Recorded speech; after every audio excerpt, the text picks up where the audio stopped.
আসসালামু আলাইকুম। জার্মানি হোমিওল থেকে আমি ডাক্তার শাহরিয়ার রাজু আছি আপনাদের সাথে। হোমিওপ্যাথিক চিকিৎসাতে কত জটিল রোগের চিকিৎসা করতে হয়। আজকে একটা নতুন রোগী আসছে। চলেন রোগীর মুখে শুনি। রোগী কি সমস্যা নিয়ে আমাদের কাছে এসেছে?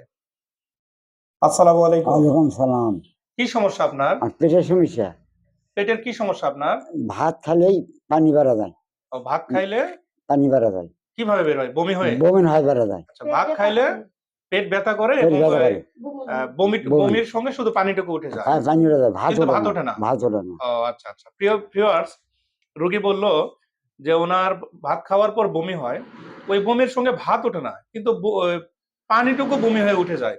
তো এই লক্ষণটা আমরা আজকে খোঁজার চেষ্টা করব যে রেপার্টরিতে কোন জায়গাতে এই লক্ষণ আছে এবং কোন মেডিসিনের মধ্যে এই সিম্পটম মিলে যায়।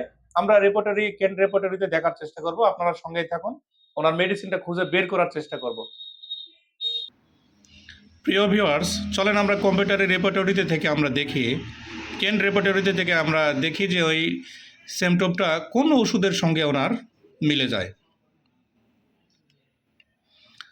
তো আমরা ওনার সিমটমটা বের করার জন্য কেন রেপার্টরিতে চলে গেলাম।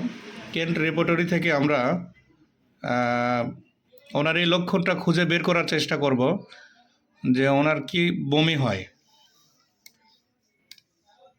বমি, আচ্ছা, বমি সাবজেক্টে আমরা চলে গেলাম। যাই এখানে বমিতে অনেকগুলো মেডিসিন দেখতেছি, এর মধ্যে বিসমাত নামে একটা মেডিসিন আছে। দেখেন এই মেডিসিনটার সঙ্গে ওনার সমস্ত লক্ষণ মিলে গেল। রোগী কি বলল যে বমি বমি ভাব হয় এবং পেট ভরে খাবার পরেই রোগীর বমি হয়। কি বমি হয়? শুধু পানি পান করা মাত্রই পানিটুকু বমি হয়ে বের হয়ে যায়, কিন্তু খাদ্য বমি হয় না। পানাহার করা মাত্রই বুকে ব্যথা হয়। আচ্ছা, বুকে কি ব্যথা হয় আপনার?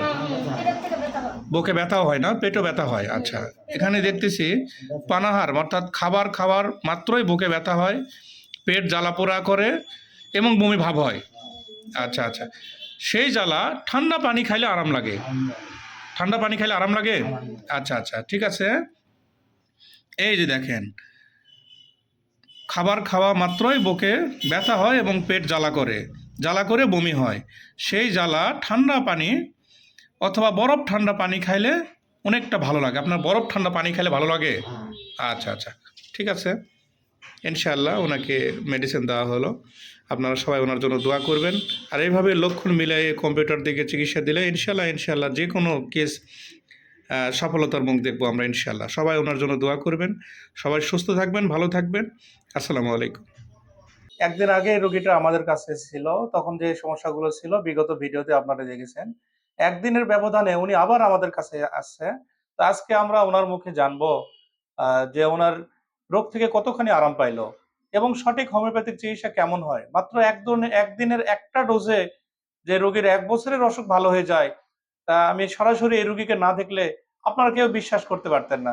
চলেন আমরা রোগীর মুখে সরাসরি চলে যাই যে এই রোগ থেকে কিভাবে ভালো হলো।